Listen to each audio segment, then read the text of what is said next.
Hello दोस्तों, स्वागत है एक बार फिर से मेरे चैनल हिंदी मंजूषा में। आज आपके सामने मैं व्यंजनों का वर्गीकरण भाग 3 लेकर आया हूँ।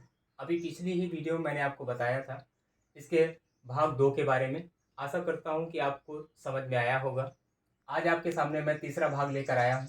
इस आधार पर अगर हम देखते हैं तो उच्चारण के आधार पर वर्गीकरण माना जाता है। अब उच्चारण के आधार पर क्या होता है, कई सारे व्यंजनों को हम श्वास के साथ उतार चढ़ाव के साथ बोलते हैं, जिसमें से कुछ शब्दों को श्वास खींचते समय ज़्यादा जोर लगाते हैं, किसी को कम लगाते हैं। इस आधार पर अगर हम देखते हैं तो वर्गीकरण में आपका 8 भागों में बांटा गया है उच्चारण के आधार पर। अब उच्चारण के आधार पर अगर हम बांटते हैं तो पहला जो आपका आता है वो है स्पर्श व्यंजन। स्पर्श व्यंजन का मतलब क्या होता है? स्पर्श व्यंजन का मतलब होता है कि वो श्वास के साथ जिह्वा में के साथ एक साथ बोल देते हैं तो उसे हम स्पर्श व्यंजन कहते हैं।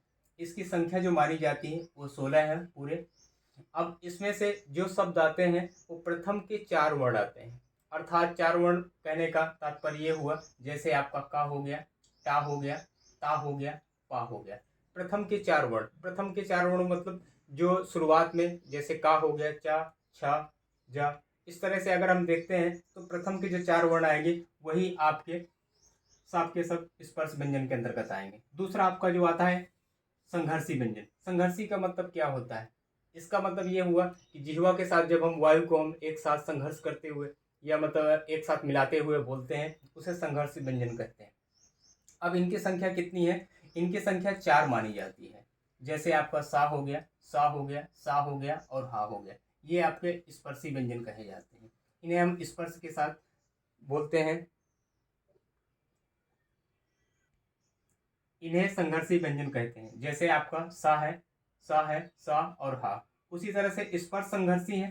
कुछ शब्दों को स्पर्श संघर्षी क्या होता है, ये जो शब्द होते हैं इनकी संख्या 4 मानी जाती है। जैसे चा वर्ग से प्रारंभ के 4 वर्ण आते हैं, चा वर्ग और प्रारंभ के 4 वर्ण। यहाँ हालांकि कहने का मतलब ये होता है कि 4 वर्ग क्या होते हैं, जैसे चा है, उसके बाद आपका पा आता है, ता आता है। इस तरीके से जो आपके 4 वर्ण हैं वो आपके संघर्ष स्पर्शी व्यंजन कहलाते हैं। उसी तरह से संघर्षहीन व्यंजन होते हैं।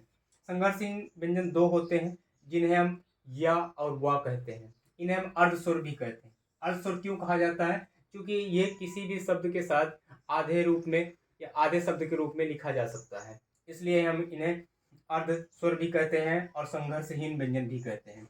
उसी तरह से प्रकंपित व्यंजन भी होते हैं। प्रकंपित व्यंजन केवल एकमात्र शब्द होता है जिसको हम रा बोलते हैं।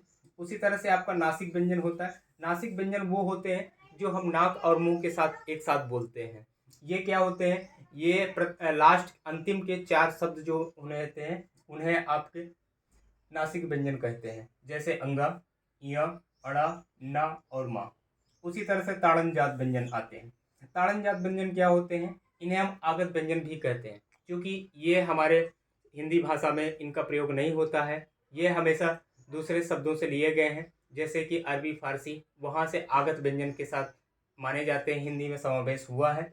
इसी आधार पर इनको ताड़नजात भी कहते हैं और विदेशी शब्द भी कहते हैं और आगत शब्द भी बोलते हैं। इस आधार पर व्यंजनों का वर्गीकरण पूरा होता है। आने वाले वीडियो में मैं आपको इसके दूसरे प्रकार लेकर आऊँगा। तब तक आप मेरे चैनल पर बने रहिए, लाइक करिए, सब्सक्राइब करिए। जय हिंद।